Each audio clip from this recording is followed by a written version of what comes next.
The presenting sponsor of Moontower Soccer is FVF Law. To find out what makes FVF a different kind of injury law firm, you can visit fvf.law.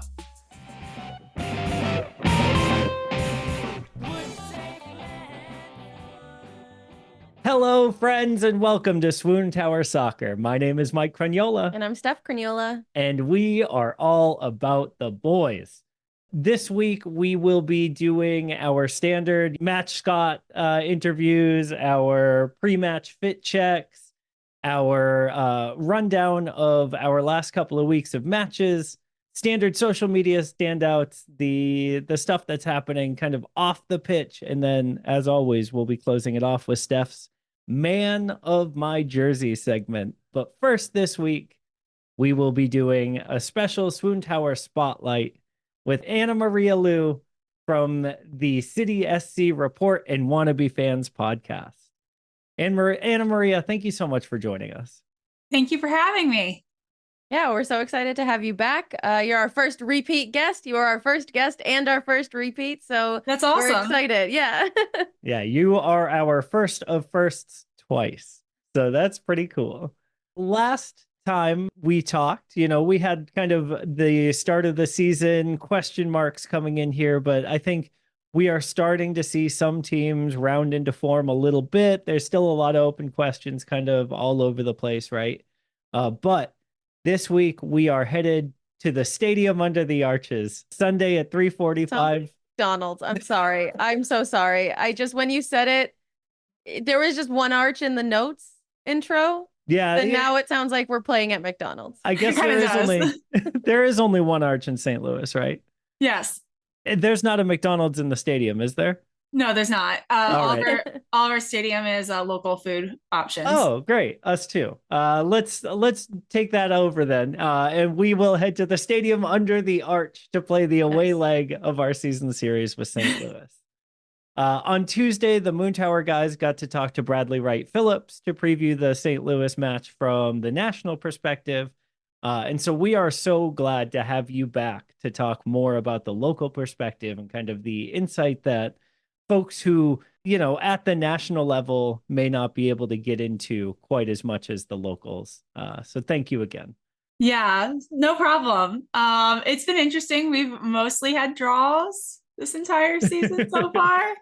It's been all draws, 1 win, 1 loss. And the only thing that I keep thinking of is if you've seen Ted Lasso, when they get sent the Thai food because they keep having ties. Mm-hmm. It's basically like that right now. That's how it feels. Not that they've been bad games, like the one that we just had this past Saturday. It was a great game. Lots of opportunities, but both goalies were just on fire. And so it ended up in a 0-0 draw for us, which was not ideal, especially for a home game, but it is what it is.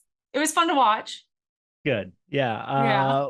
We have been struggling on our side with the draw monster as well, although we are coming off 2 wins in a row here. And so looking to make a win streak for the first time in a very long time here is Austin FC as they travel up to St. Louis this weekend. And I'm hoping that doesn't happen, obviously. So, historically, the team has been known as kind of a high press, high intensity style in the national media. We talked about how your take on that is that when everything's firing right, that is true. Yeah. On the season, how is that playing out for y'all? I think it's different. I think it's a lot different, especially this past game against FC Dallas. Because I think this is one of the few times where we had 66% possession throughout the entire game, which is not typical for our team at all. And so we were, I don't know what you call that, but it was very much we just kind of kept controlling the ball, but very, very slowly and glacially going forward. And it was not as opportunistic, but it was lots more control, I think. But I don't know, I don't know what it's going to look like going forward, because I think this is the first game of the season that's really looked like that. And I don't know if that's a shift on Bradley Carnell's end or if that's a shift on just what we were given with FC Dallas, if that makes sense. So I'm not sure if that's going to continue or not, but it was just interesting to watch because we were watching the statistics throughout the game. I was in the press box so I could have my laptop up and just look at things. And it was wild how many shots were taken. And just the goalies kept being able to defend the entire time. So here in Austin, when we control possession for that long without a lot of action on it, it has earned the moniker the horseshoe of sadness. oh my as God. you kind of pass the ball around on the outside, right? Yep. And are just sad the whole time. So feel free. I can see that. I could feel a little bit of that on Saturday, just a little bit.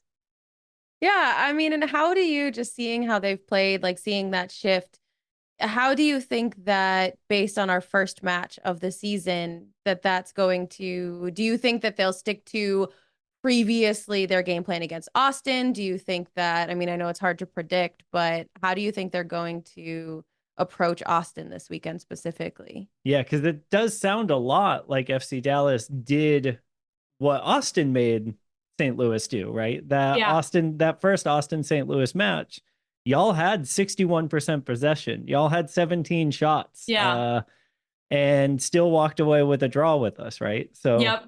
Who are the most important players? Like, who are the key players that are going to really affect this Austin match this weekend?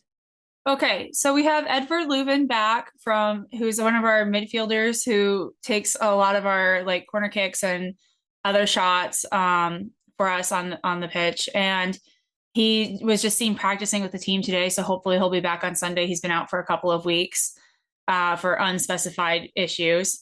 And then Celio Pompeo is like basically my favorite player this season still.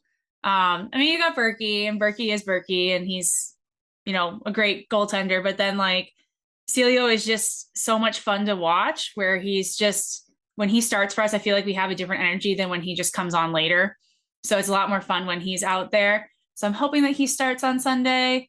And then probably the other player that I was actually very impressed with this past Saturday was Thomas Ostrak, who's another midfielder of ours. So these are all three midfielders. And Ostrak was just like everywhere all the time and just like constantly setting up opportunities for people this past Saturday. So I'm kind of hoping that he gets some time this Sunday as well. Cool. And I'm unfamiliar. Where in the midfield do Celio Pompeo and Tomas Ostrak play? Okay, like, so for the last match, Ostrak was on the right and Celio was on the left. Okay, and they play kind of attacking midfield positions, or yeah, more. Yes. Cool. So yeah, that's at least how they were playing on Saturday. I know that there's been like switch ups in our midfield a lot with like who's kind of doing what when, or at least it feels that way or it looks that way when you're watching, but that's what it was this past Saturday. Yeah, I'm really curious for that as well, because our midfield, especially since the last time we played y'all, has looked very different in the past couple of matches. And we're suspecting that Josh Wolf will keep the midfield we've had for the past 2 wins, right? Do I change a thing if it's working? So I think looking at the combination of last time we had Johan Valencia and Alex Ring in the midfield, and we've been seeing a lot more of Danny Pereira in the last couple starts. So I'm curious to see how that, you said that Celio is a fun, energetic player, and yes. I think Danny brings a lot of that for us as well. So I think it'll be cool to see that matchup, if they both start. Yeah. How that plays out. So how has your midfield changed over the past like couple of games, if you don't mind me asking? Yeah, so one of the big keys for us has been getting Sebastian Driussi back. He had been injured for the entire start of the season. Of course,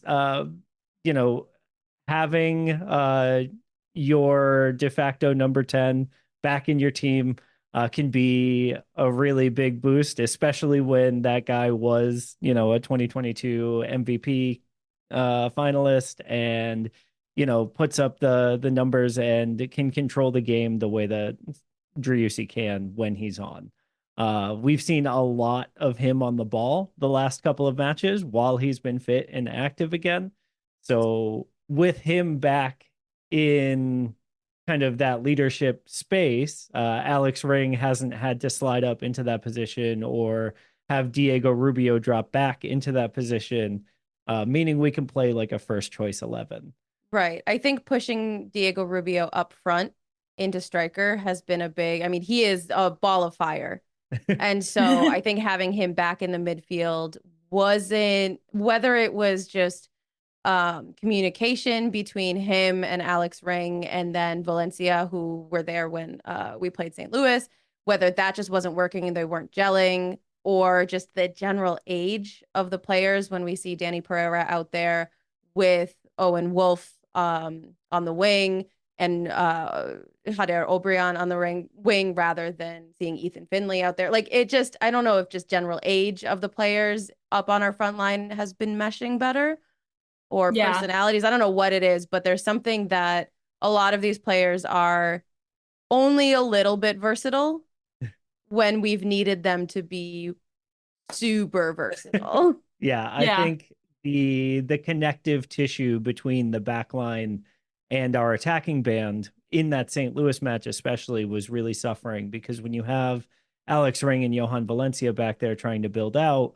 they're not skilled in the way that Danny Pereira is in being able to do that. The way that Danny can dribble out of pressure, it allows us to play more of our game against a team that's going to press us really hard the way St. Louis does. And so I would be disappointed not to see Danny back there. But I know that if the plan going into St. Louis is to concede possession and then hit on the counter, right, there's a chance that we might see Johan back there instead of Danny. That's interesting. I'm excited to see how it pans out, actually, because I unfortunately have to work right at the time that the game starts. I wish it were like 2 hours later, because then I would be off work. So my whole plan this weekend is to just ignore everything. Sunday night, go home, watch it for myself online, and just pretend like I didn't miss it, you know. But I'm excited because I think but I think we have a chance of winning this one and actually posting a win. So it's like, it'll feel good, because as I was walking out of the stadium on Saturday, I heard people being like, why are the tickets so expensive? Because, you know, everything has always sold out. Everything's been like hiked up prices for the team, especially after last year. And people were like, why are they so expensive when we just got a draw? No one even scored. And I'm like, ooh, I don't think you're a soccer fan typically, if that's what you're saying. But it was pretty funny kind of walking out and hearing that versus some of the other chatter that I've heard walking out of the stadium like this past season. So that second year hits real different. Yeah. But people know what to do about us now. So it's different. It's different. Yeah. And I know earlier you had mentioned how important Berkey is to your team. Yeah. It seems like, at least from the outside, and maybe this is because of just stats not telling the whole story, right? But he's sitting on a 56% save percentage right now, and he's giving up about 1.6 goals per 90. Is there concern in St. Louis, or is it like a combination of small sample size and defensive issues that aren't on the keeper? I feel like it's probably both of the latter in some ways, because I really haven't heard any concern whatsoever. Cool. Not so far, at least. I think if it continues, then yes, there will be some concern. But I think that even this last match against FC Dallas, it was very much a like, oh no, that's why we have him, because he carried the team in that match for us not to lose, basically. I think in some of the previous games I've seen, there were some issues with defense because Tim Parker was out for a while. Got it. Okay. For a couple of games. And he's such a leader among like our defense that when he's out, I think we really feel it. We really feel it. Yeah. So I guess, I mean, you mentioned earlier also that there was a lot of roster competition. There were a lot there was a lot of fighting for your spot. Is that something that's shaken out into more consistency, or what's that bench looking like for y'all? So I think that it's kind of I think it's still being played with in some ways. And you can kind of just see that with the starting lineups, that different people are being given these opportunities, and we have different people rotating through our bench pretty frequently. I know some of that's been like injury based, but then on top of that, I just kind of wonder, like, I'm going to actually talk negatively about one of our players because I think that they're not doing as well this season as they were last season. And I'm kind of wishing that they were rotated off of our starting lineup right now. And that's João Klaus, who was I don't feel like he's been playing as well. And I don't know if it's just that he doesn't have the synergy with some of the other players that he kind of started with last year that were different. But he's had one goal and it was a penalty kick. That was it. So it's very much like, I don't feel like he's been controlling the opportunities that he's been given or making the right decisions when he has the ball. And sometimes I see it and I'm just like, oh, I don't know if that's the right choice there.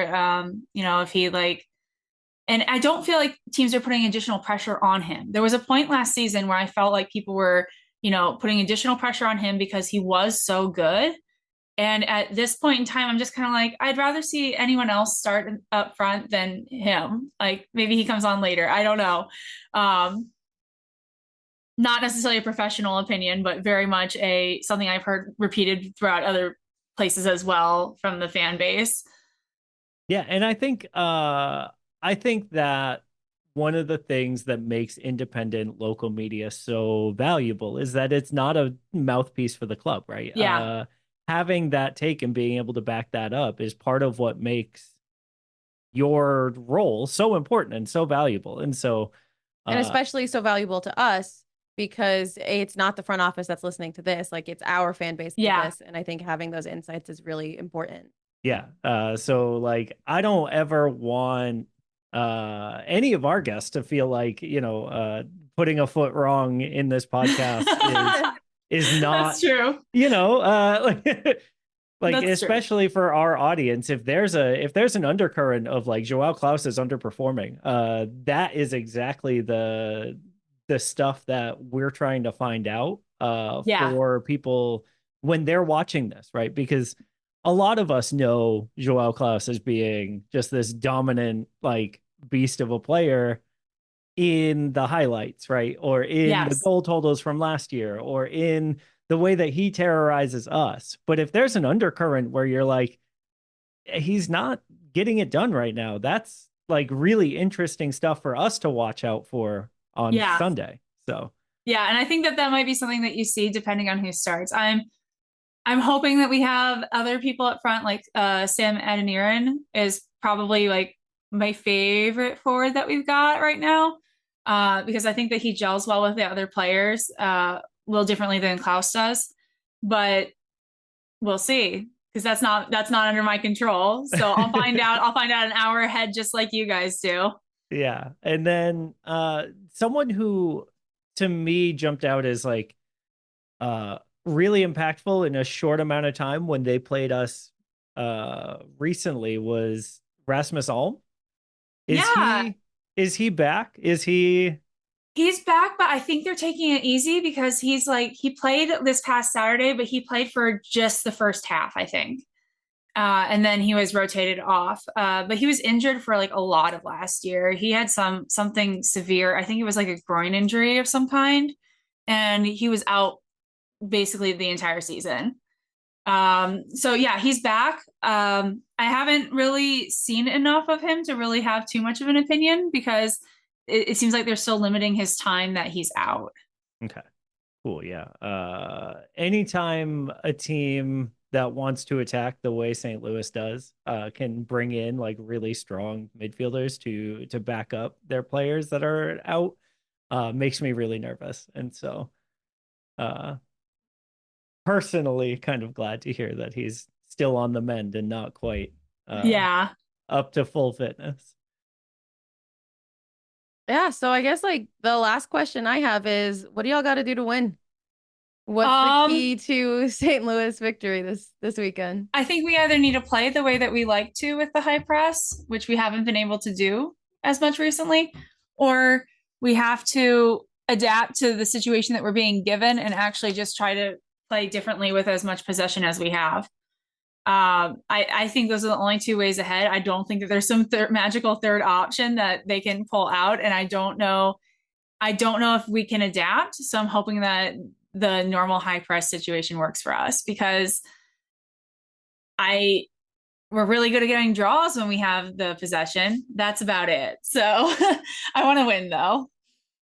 Yeah, and is that a like, what is the coach saying to questions about that right now? But yeah, from what I've seen from like the post game stuff, it hasn't been particularly negative about the team. More like we just kind of need to move on and keep looking ahead. So not very specific in my opinion. Cool. Yeah. That's one of the like big frustrations here in town is with our coaches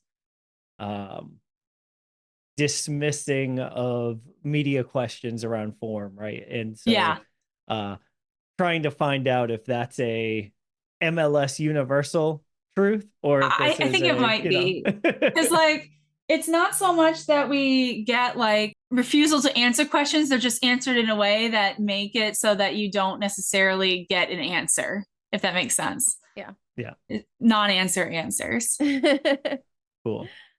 Yeah, well, thank you so much for taking the time again to sit and chat with us. We're really looking forward to this weekend. We won't text you any spoilers until you've had a chance to get home and watch it. We promise.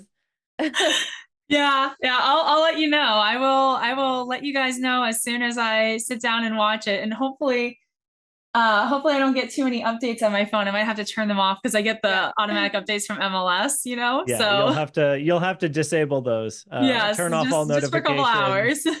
Yeah, it's a real exercise in screen addiction breaking. Yes. So good luck. And thank you again so much for being with us. Can you tell people again where they can find you?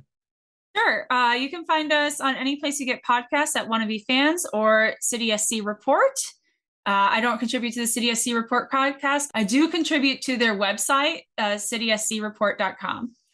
So that's where you can find me and the different projects that I support. Thank you so much, Annamaria. Yeah, no problem. Thank you. Thank you so much to Annamaria for coming back and talking about our upcoming match with St. Louis City this weekend. We are hoping for the best for everyone. Everyone that's us. Yeah. We appreciate her time, but let's get those 3 points. That's right. Let's get that dub. All right, let's also get into dogs. Yeah, animals this week. Yeah. So, Steph, you previewed this. Mm-hmm. I gave a little hint. Yeah. So it was pretty special. Yeah. I'm not gonna lie. Frisco came to town, and with Frisco came 2 special guests. Mm-hmm. The first one was Mako. Absolutely incredible dog. What a wonderful animal. What a love. Yeah. Mako is really sweet. We'll let him speak for himself. Yeah, of course. We should. Hi, Mako. Oh, my goodness. You're so perfect. We've got a couple of questions for you, okay? Mako, first off, I just wanted to know, who do you think is the most able to hold you when you're on walks together? Great answer. Okay, Mako, my question for you. Now, I have it on very good authority that older pitties love snuggling on the couch. Who on Austin FC do you want to snuggle with the most? Oh, thank you so much. He's my pick, too. Can we get a Listos Verde? Thank you, Mako. 10 billion, I don't know, nose wiggles. Oh, God, he's so perfect. I'm running out of things to rate dogs with. Yeah, I get it. They only have so many body parts. Well, I love them all. Yeah, Mako is amazing, but not the star of the show. Honestly. For me this week. So we here at Swoontower take our job very seriously. And when there is a new interview candidate to be interviewed, We're reaching out. We're reaching out. We're making those connections. We're making it happen. We're doing the work. Absolutely massive thank you to Gisela from Austin FC for connecting us up with Speedbump. Yeah, we got to talk to an actual celebrity, an actual armadillo. Y'all, have you ever touched an armadillo? It's the weirdest thing I've ever done in my life. And one of the coolest. Yeah. I will say that I read a review of touching an armadillo online where they called it warm scab. Yeah. And that's real. It's not too far off. But also so cuddly. Yeah, I was really surprised, honestly, because when we got to not just interview Speedbump, but hold Speedbump as well. And when I held Speedbump, and it sounds like Mike had the same experience, he just kind of like crawled his way to the corner, like the nook of my arm, and then just down. Yeah. Just relaxed into my arms, and I wanted to cry. It was so cute. Anyway, we got to talk to Speedbump and ask him the questions that we all know you want to hear. So let's cut to that interview. Hi, Speedbump. Thank you so much for taking the time with us today. We've got a couple of questions for you. And my first one is, if you could revive one act at the Armadillo World Headquarters, what would it be? Good answer. Oh, yeah, me too. Speedbump, I wanted to know, what is your skincare routine? You look beautiful tonight. Wow. I'm Okay, going to try that. All right. Can you give us at least dos verde, Speedbump? Thank you so much. I'm going to give Speedbump like 10 billion of those weird little hairs that come out of his nose. Oh my gosh, so weirdly hairy. Yeah. Also so soft under, like on the underbelly part. Yeah. Wild. So wild. Thank you so much to Speedbump and to Swift for letting us hang out and talk to Speedbump. Yeah, and Austin FC for having an armadillo at the match. Yep. Also, we did make sure that Speedbump is well taken care of. He's not around noise. He's not around light. Basically, the match halftime is his wake up for when it's night. Because I was pretty worried about Speedbump's little eyes and little ears. Yeah. And it turns out that that's just like, talk about a morning alarm clock. Halftime in Q2. Yeah. DJ Way to wake Pellegrosa. up. Yeah. I'm changing the alarm for tomorrow morning to Pellegrosa. Oh, no. All right. And then last week, we also got to talk to the drooliest dog I've ever met at Austin FC, Jax. Oh, hey, Jax, we've got some questions for you, okay? My first question is, these matches against San Jose are some of our spiciest all season. Who would you choose of our boys to protect you? Good answer. All right, Jax, a real quick one here, buddy. I want to know, what's your favorite snack out of peanuts, popcorn, and crackers, Jax? Good answer. Okay, Jax, can we get at least dos verde? Thank you. I love Jax. 8 million liters of drool. That's out where of 10. I was going. Yep. Honestly, the drooliest dog we've gotten to talk to yet. We had treats in our hand, and Jax was like rooting around in our hands. I think my whole hand was in Jax's mouth during this interview because he just wanted those treats so bad, and it was so wet. I will say this. Jax was not as wet as poor Pollo's dad was when I kicked over his beer. Oh, yeah. Again, You did do that. very sorry. Don't worry. I bought a replacement beer. I'm a stand-up guy. Just like anyone that adopts Jax is a stand-up person, and so lucky. So lucky. What a Go good dog. check out that dog and bring him home because Click the links in the show notes for Mako and Jax, and while you're there, keep browsing. yeah. Steph, can we talk about some outfits? I would love nothing more than to talk about some outfits. I loved pretty much every outfit for FC Dallas. I think everyone looked so good. I really like that Seba is just wearing a NASA sweatshirt So with a half-tucked collar. Like, is it a fashion NASA sweatshirt? It is. So this is a big shout out to Moises, who is doing a lot of work with Phil West on the Verde All Day Substack right now. In the post-game locker room conversations, he was able to get down to the bottom of this outfit, and turns out it is a like Japanese designer, like it is couture. Like, this is all one piece. This hoodie, sweatshirt, or not sweatshirt, I guess. It's like a t-shirt. It's like a multiple layer t-shirt with like a button up underneath it, and they are all stitched together. Okay. Into one piece. Okay. That is this final product. Well, it says space, and I love it. Well, it says NASA. Oh, like it says, like the vibe is space. Sure. Oh, I see. Yeah. I also want to give a massive shout out. Second week in a row, Brad Stuver has one of my favorite pre-match fits. This like really sleek black jeans, black t-shirt, and this like almost army green shacket. Yeah, he's going business. Like he means business in this one. I love it. I think the like prep school Diego Rubio fit here with the Austin FC sweater or sweatshirt tied around his neck. This is not the first time that Diego Rubio has worn something tied around his neck. It's his style. I know. I think this one is the best one of it. Sure. I like that the sweater matches the shoes. As always, that is a win in my book. Mm-hmm. I want to talk about Johan Valencia's pants. Listen, you never know when it's going to rain.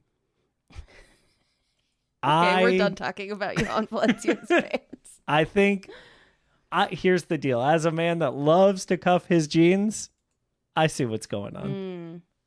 I like it. I have a question. Is it about whether Julio is wearing zip-off cargo shorts? Oh, no. It is. Because that is what I want to talk about. I'm pretty sure those are those shorts or those pants that turn into shorts with the zippers on them. Yeah, I see. You know, you never know when it's going to rain. Fair enough. My question was, is Julio wearing one earring? Or is that like an exit sign behind him? The world's largest earring? Yeah. I mean... Because I don't see it in the other photos. There are a couple like... Yeah, in the other side. Like, maybe he is.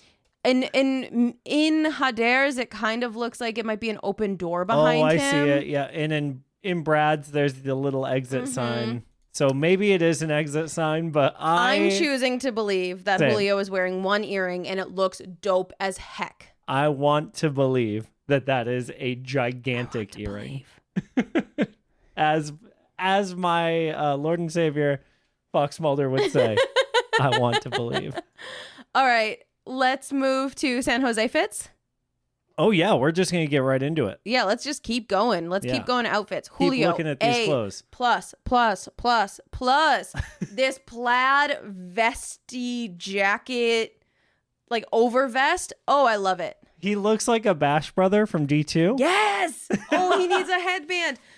Remember 2.5 years ago when I said all I want in this world is for our center backs to be Bash brothers, and then we got the year of Julio and Ruben, and they were, and it made my dreams come true. Yeah. We're back. Shout out to @Katie Ward on Insta, who I have so many questions about the bags. Same. All of us are with you. Austin FC media team, if you have anything to do with anything, y'all know what you gotta do. In the bags. You know what you gotta do. Just show us what's in the bags. What's in the bags? Look, I'm just saying.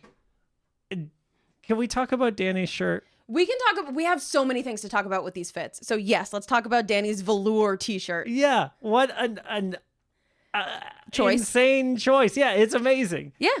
I love it. I love that Alex and Brad are straight up matching. Matchy. Yep. Twins. Hey, bro, you going to wear the denim jacket today? And I love that like all of the imagery for Alex is him on the phone. and Brad is the most responsible adult, so he definitely answers the phone if it rings. So like Alex ring calling him up, Brad answering. I wonder if they're in a group text together. Ooh, I also wonder that. I'm so curious.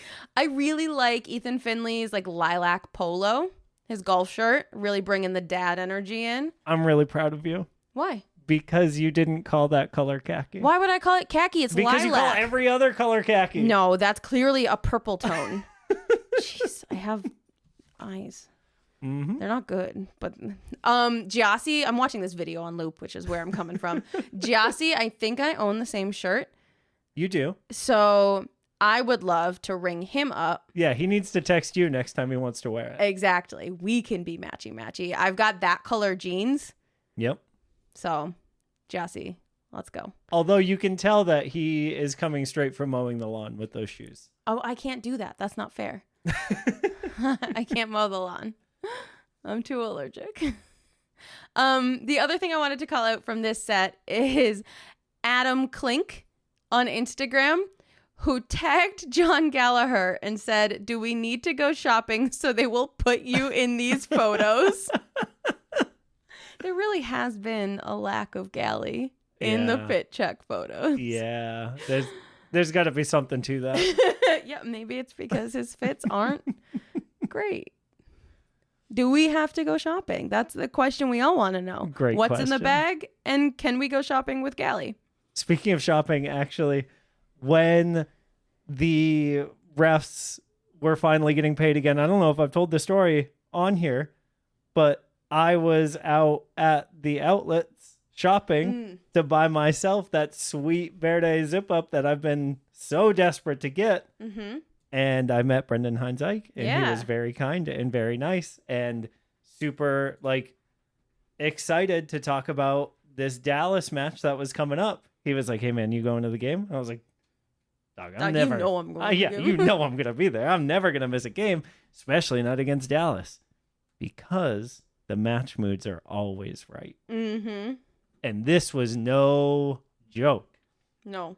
What a game. What a game. We've got I guess we're going right into match moods, but like from start to finish, the vibes were immaculate. When the refs came out, we didn't see it, but we got it on good report from Andrew Urban that when the refs came out onto the pitch during warm-ups that they clapped the supporters. Yeah, I saw a video of it after the fact. Really, really moving. It's just so cool. When Andrew told us about it with tears in his eyes, I had to find the video, and it was just really special. So, yeah, we're really glad here in the Swoontower house that the actual refs are back, even if, they make calls. Now we can yell at the real ones for doing their job. We can yell at professional adults. Yes. Speaking of professional adults. Julio. Man, I love how spicy Julio gets sometimes. He is 100% bought in on the supporter section. And when Diego Rubio got fouled at one point during the Dallas match, he just like kept the supporters going, like kept waving for them to keep yelling to get that noticed. And it was just wonderful. Yeah, there was a lot of interaction with the crowd. At one point, Brad Stuver checked back with the crowd to make sure that they all saw Hot Air like take that shot, and like when he missed, he was still like, "Yeah, let's go." You all see that? It was really, really cute and like super supportive. You could tell that everyone at that point was pulling for Hot Air to get his goal. Yep. We will have more on that. In more on that next. I do. In this match, I start to wonder: is Hot Air Obrion cursed? The number of times he's just barely offside, or just barely misses, or all of a sudden something happens, right? And we'll talk about that in the San Jose match as well. But it just seems like someone A wizard on a mountaintop somewhere is cursing hot air, and I don't know One why. of Paul Pogba's witches. Yeah. Yeah. Something I noticed was a little bit later in the match. My guy, Brendan Hines-Ike, having a heck of a game, playing really, really well out there. There's a shift in the defensive organization, and Hot Air thinks he's being subbed off. And so Brendan thinks he's being subbed off. And so he looks at Josh Wolf like, me? Like, he is shocked in the moment because he's like, playing pretty well. Yep. And the coaching staff had to be like, no, dog, not you. Not you. You're staying out. Yeah. I just really love the energy that a derby like this brings, because when we were singing the F Dallas, the Copa Tejas song, the Copa Tejas anthem, Brad is like nodding along in the goal to it and just like kept the crowd hype through the last couple minutes of the match. Like, he did not let that energy drop. Yeah, and honestly, we needed to make sure that the energy stayed high so that we could see out that result. Oh my god, it was so stressful. We needed it. Yeah. And then getting to see their joy at the end finally, right? Like, I know that Brad especially feels these matches so deeply. Like, you can just see it at the end of every loss or every draw. Like, you can see how deeply he feels it. And then to see his joy at the end of this, to watch him somersault, like do a forward roll up to Hector's kids during the man of the match drum. Like, so cute. Just that joy was so needed and so appreciated to see. Like, it was weird. It was a little weird after the man of the match drum when we started to play I Love You Verde and sing it to the team, seeing the newer folks on the team not know, and like having people who had been here a while have to teach them, like, no, it's cool to like loosen up now and like have a good time and soak this in. It was just so, it was a moment. Yeah, it's wild because I didn't really think about that. Some of them just haven't had a win. Seen us win. Anyway, let's talk about another win. Yeah. San Jose, my favorite match of the year. Yeah. And I was not disappointed. No, what a spicy one. Just the whole time. Yeah. Like, right from the jump, we had just really spicy challenges and like a lot of trash talking, and I really thought Owen was going to get into a fight at one point. Like, I really thought like someone was going to throw hands. And that's one of my favorite things about soccer, is that like it always gets to like 99% and no one ever actually throws the punch, which is nice because I don't want anyone to get hurt. But like, I want to feel like they might. Yeah. The moment that jumps out in my mind was at one point Kikanovic pushes Danny from behind, and Owen runs like halfway across the field to get in his face about it. And it was just like, yeah, that's your friend. Yeah. Nobody pushes my friend. You know, it just felt like really good. Yeah, we're getting into social media standout territory, but there was that tweet about Owen and Danny's stats from the San Jose match, and Danny retweeted it with like, my partner. Yeah, that was what he said. And it just is so sweet to, again, see them enjoy it. Speaking of enjoying it, Julio, as always, enjoys a San Jose match. Yes. Direct quote from a source at the team: Julio does too much sometimes. I disagree. I also disagree. Strong disagree here. Yeah, I think Julio does just enough, including when he was pushing Jeremy Abobisi and then Christian Espinoza off the pitch when they were being subbed out. Hands on his shoulders, scooting him out. Just full on, get out of here. And it's so funny, too, because like knowing that they were pushing for that time wasting, and then us winning because of that, like extra time, chef's kiss. So good.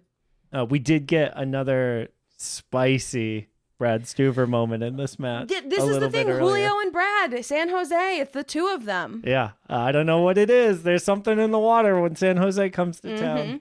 And Brad had that spicy challenge for the yellow card. We are recording this Thursday night here because I was not sure if this would be retroactively a red card. That's right. But I think at 11:49 p.m., I can safely say, Careful, knock hopefully. on wood. Yeah, that was wild. I went back and watched it like on loop over and over and over.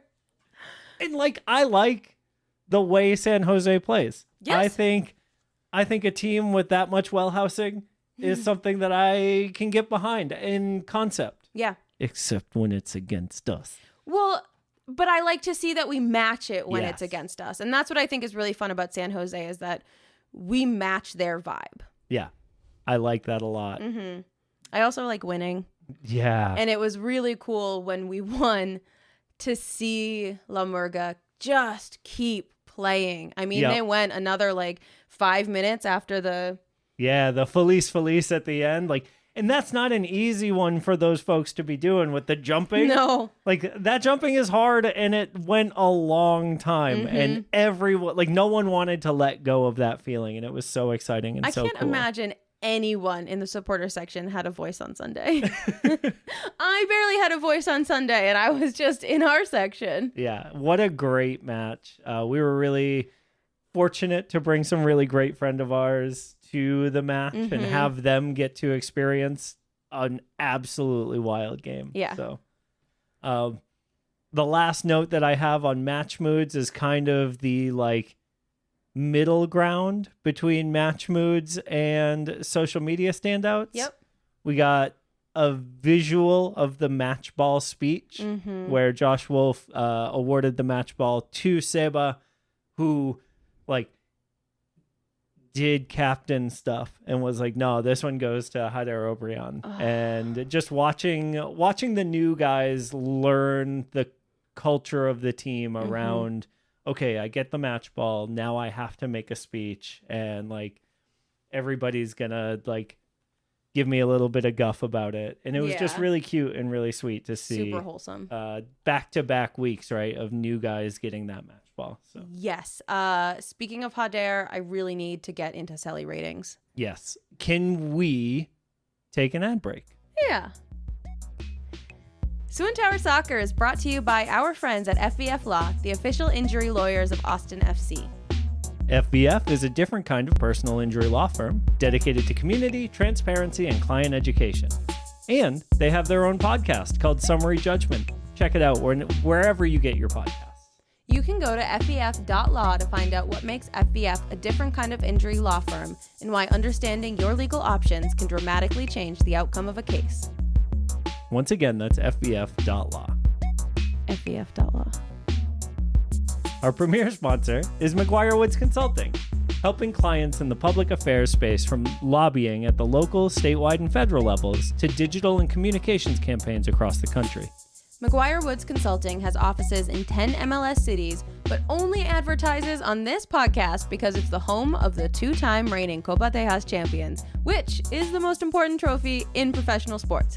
Contact our friends at McGuire Woods Consulting at www.mwcllc.com for more information. That's mwcllc.com. mwcllc.com. All right, let's talk about Celly's. All right, let's start at Frisco. I'm going to talk about the Julio Celly because Weird, why? no reason. So Julio kind of ran out with his arms to the north end. Seba jumped on him in a piggyback. He did his heart hands. It's like, I love Julio. I don't think Julio ever expects, even though 9 times out of 10, less lately, but most of the times out of 10, any corner kick is going straight to his head. Yeah. Right? So he should expect to score some goals, but it's like he never actually expects it. He's always surprised by scoring a goal. So I, Julio, would like to challenge you to come up with maybe an individual Celly, a Celly that says, I'm Julio Cascante and I score goals. Yeah, put a gigantic earring on the pitch. Yeah, I'm going to give it an 8 out of 10. Wow, okay. Y'all, you know my rating for this one. You know it's a 9.5 out of 10. I'm just so happy every goal against Frisco is a better goal Yeah. than against anyone else. And that means every celebration against Frisco is better than any other celebration. Uh-huh. All right. The next goal we have isn't a goal, but I really wanted to talk about poor Hader O'Brien. Yeah. He runs over, thinking he's scored, runs over to the fans. He's celebrating with the crowd over near that little section where all the families sit, giving high fives. And then he's interrupted by the Frisco bench, center back Omar Gonzalez letting him know, hey, dog, that goal was called offside. Yeah, he did do a really rad knee slide, though. Yeah. It wasn't an Ethan Finley level, No. but it was pretty good. It was a really good knee slide. He's celebrating with everybody. The kids are super close. He's like high-fiving folks. And then he finds out the bad news. Yeah. Tough goal. Tough Goal to get called back. 0 out of 10. Yeah, because it's not a goal. Because it's not a goal. And then we've got Diego's hands to his ears. He really, maybe he has some trouble hearing, but it always seems like he needs to amplify it. You know, maybe we should be He's louder. just soaking for him. in that moment. We should be louder, is what I'm taking from it. Sure. Louder for Diego. Always. Then he does his little fist bumps, his hugs. It's like a 6 out of 10. Wow. It's fine. It is a goal against Frisco, celebrating the winning goal against Frisco. That is a 9.5 out of 10, Celly. I just think if we want him to do a better Celly, we need to be louder so he can hear us in the first place. So that he doesn't have to worry about asking exactly, for more. Sure. Exactly. All right. Moving to San Jose. Do you want to start with this one or do you want me to? I want to. Okay. So in the moment, this is the greatest goal celebration that has ever existed. Phil Literally West ever. of Verde All Day behind us screams. That's the most Swoontower thing I've ever seen in my life, because Hader O'Brien bangs in a goal, runs over to the corner, grabs his baby out of the audience, holds it up like Simba, and screams, "Vamos!" And then he gets a little head smooch from Diego Rubio. Everything about this moment is perfect. This is a 10 out of 10 celebration, even from me. He didn't even go upside down. 10 out of 10. 10 out of 10. 10 out of 10. What Baby a goal. Celly. 10 out of 10. Everyone who's putting this ball under their jersey, terrible baby Celly. Just pull a baby out of the crowd. Just get the baby. Pick the one. baby. Even get if it's up not any yours. baby. Hold your wife up above your head while she's pregnant. Literally. Like Dirty Dancing. Yeah. 10 out of 10. Yeah. I'll have the time of my life. Listen, when this gets called back for a foul, I am convinced that Hader O'Brien is cursed by witches. Mm-hmm. Convinced. There's Call no it, Paul. stopping it. Yeah. Still But a 10 out of 10. Even though it wasn't a goal. This one's a 10 out of 10. It's a 10 out of 10 for me. Yeah. Which means Oh my God, we're reset. Oh my God, the counter's reset. Oh The my God, he's going to counter do it for real. gets to be reset. Oh, The whole bless. structure of Bless. the Swoontower Celly rating, phenomenon here. Thank you, Paul Can be Pogba, recalibrated. your witches, and Hader O'Brien's child. So Hader O'Brien may be cursed, but I am free Free. to I give am a free. non-9.5 celebration Thank God. Okay. if I want to. All right. Well, Oh, it feels so let's test good. it. Let's test it. We've got Seba on a penalty kick. Now this is tough. This is a really tough one because we're 0-2 right now, and all they're thinking of is getting back in the game. Seba gives a little hand to the supporter section, runs straight back to the midfield. And then on his way back getting the ball, he does a spicy little head rub on William Yarbrough. Does he? Is and that what that messes hand up was? his hair. I thought that hand was just like a little Nope. like a little wave at the supporter section. He tussles William Yarbrough's No. hair as he's picking up the ball. It is a Oh my, I just rewatched it, y'all. It is that. Oh my God. 8 out of 10. yeah, honestly, I know I just said that I'm resetting this goal Celly situation. Oh no, not But, now. It's against San Jose and it's so spicy. How do you not give this at least a 9? Yeah. Yeah. It's a 9 that's to me. fair. It's a 9 to me. I'll meet you at a 9. I'm gonna give it a 9. You know what else is a 9 though? Honestly. Honestly, This is the worst part. No, because it's not a 9.5 for you, so that's fine. Okay. 9, I'll take. Hader's first actual goal. Let's go. Hader and Johan Valencia doing a little samba. Doing that little baile colombiano. Oh, the Loved whole it. team runs over to celebrate with him because the curse is lifted. The curse is reversed. Mm-hmm. Here it is. Oh, it's such a good one. Oh, it's also beautiful. a 9 because both of their smiles are just so gigantic and so pure, and they're so happy with each other in the moment. Yep. And I just love, I love when our players have friends, right? Like, Yeah. they're friends with their teammates is what I was going with. But what a beautiful thing. They're a little dance. They're a little joy. Yep. Just truly special. Really, really fun. Yeah. That's a 9 for me as well. Yeah. And then we have another. Oh my God, there were so many goals. There were this game. so It was many so goals. good. What a great game. Biru, he runs all the way down to celebrate with the fans along the long side of the field.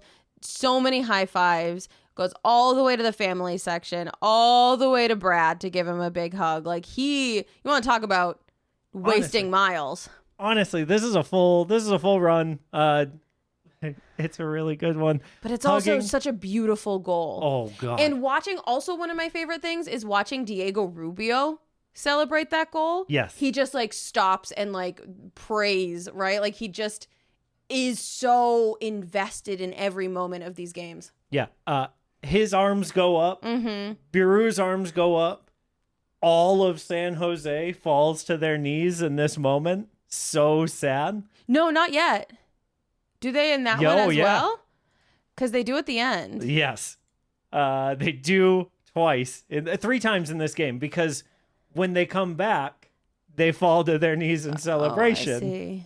It's There's so much knees. There's so much emotion in these games. Yeah. These two teams. Oh, yeah. so good. But yeah, the Brad Stuver hug at the opposite side of the field. I love that they're so homies. Yeah. I think that's so cute. Yeah. That's a 9. Yeah, I'm gonna give it an 8 because I think that there is something to be said for saving a little bit of energy, so that maybe if the game is tied back up, That couldn't happen later, That couldn't happen in the that San you Jose have game. a little bit of juice to go on to the end. So we're saving some ratings. We're giving it an 8. That's fair. All right, and then we have the most insane goal I've ever seen in my life. Yeah. The second to last kick only because the ref refused to blow the whistle right after the goal. Yep. And just Jossie's touch. Touch. Oh my God. Seba's shot with the outside of his foot like that, on the half volley. What a banger. Everyone is just so absolutely floored. Nobody, obviously they wanted it. And when they put 10 minutes up, both me and Mike looked at each other and we were like, there's going to be another goal. We didn't know who it was going to be for, but there was going to be another goal. And seeing in the last second, watching them all lose their freaking minds. I have a question about this celebration. Yeah. When he wheels away, Mm-hmm. is he holding his shirt out like he's Superman? Ooh. Like it's a cape fluttering behind him? Mm-hmm. Or is he pulling it tight so that you can read his name? I read it as pulling it tight to read his name. And I Okay. like that. Okay. Because we want to know who he is. We know who he is. He But wants we want everyone else. else to know That's who right. he is. Yeah. I'm going to give this a 9 out of 10. Yeah. It has to be. Yeah. It has to be. It's our first win ever against San Jose. Yeah. That's a 9 out of 10. Oh my God. All day. I still am Emotional. Yeah. All right. You want to hit some of these social media standouts? You know I do. We got to get this show wrapped up here. I Y'all know. have Sorry, it's gotten long, y'all. Y'all have gotten 2 dogs, an armadillo, and a match preview. Mm-hmm. Woo. All right, we'll do these fast. I want to congratulate Jossie on 300 MLS appearances. I think that's rad. I love seeing him with his whole family out there. Yeah, I do wish that we had gotten the little, front yard decoration like Yeah. we did when he scored his 100th goal. I don't mean to, suggest that his wife should have done that for him, but it would have been nice. You know, that's all. That's all. We got some story of the match. Yeah, remember these? Content. I had forgotten these happened. I also did. So when we win, the media team puts out a cool story of the match highlight video for the wins that's supposed to get you pumped up and feel good. It worked. Yeah, it worked. And also a lot more players. I know we mentioned last time that a lot of the players had been quiet on social media for obvious reasons, and just seeing them like sharing out practice pictures and commenting on each other's stuff, they're getting a little bit of that like public joy back, and I am here for it. Yeah, I love and will always be a fan of Danny Pereira and John Gallagher giving each other so much crap for not tagging each other in their photos. Yeah. And they will tag every single other person in the photo. If there's somebody in the background, They will, yes. blurry, they're getting tagged, but not each other. I love it. It's so fun. Yeah. Last Sunday, there was a laundry project donation drop off that Brad was at, and he brought his sweet angel dog, Pippa. So much smaller in real life. What a great dog. Yes. I And, love that dog. Like, I thought for sure that dog was going to stand a little bit taller. Very tiny, very cute. Very, very cute. Also, thank you so much to Brad and Carrie and Brad and Ashley and everyone involved, the Fighting Leslies who dropped off literal truckloads of laundry supplies. And everybody else that isn't the Fighting Leslies who also dropped off so many laundry supplies. What an incredible experience and like event. The folks at the Sourdough Project who had sourdough crackers, and I think here's a secret. The best brownie of all time. I don't like brownies. I just don't love chocolate baked goods. And I think they're usually super dense and like, I don't know. I'm just not into them. This brownie, y'all, this was the lightest, also chocolatiest brownie I've ever tasted. And it was unreal. Yeah, I literally don't understand how it works. Yeah. I don't want to know either. It's like Wi-Fi, right? Where it works. It's magic. I'm happy that it exists. I don't need to know the secret. I just every day live in awe of how good that brownie is. Yes. Yeah. So, but yeah, thank you to them for supporting the laundry project and for handing out some amazing crackers and amazing brownies. We did get Swoontower news at this event, though. Yes, we did. We learned that Real Bradley journalism. Scott Stuver, Is that his middle name? yeah, Oh. does not receive an outfield player jersey for free. Yeah. So here's the thing, y'all. Should we get him one? Should we get him one of those armadillo kits? Put Swoontower on the back? Yeah, Swoontower 24? I was gonna say, I don't know that we should buy him one. He got a raise. I'm just saying, like, all of us collectively. Should we all? Absolutely not. He just got a raise. Like, good for him. He can buy himself a jersey. Listen, He I just should want to do something nice for Brad. Brad, if you're listening, what name would you get on the back of your armadillo kit? Probably Swoontower. If I'm just thinking You don't think he'd get Julio? that would be so nice.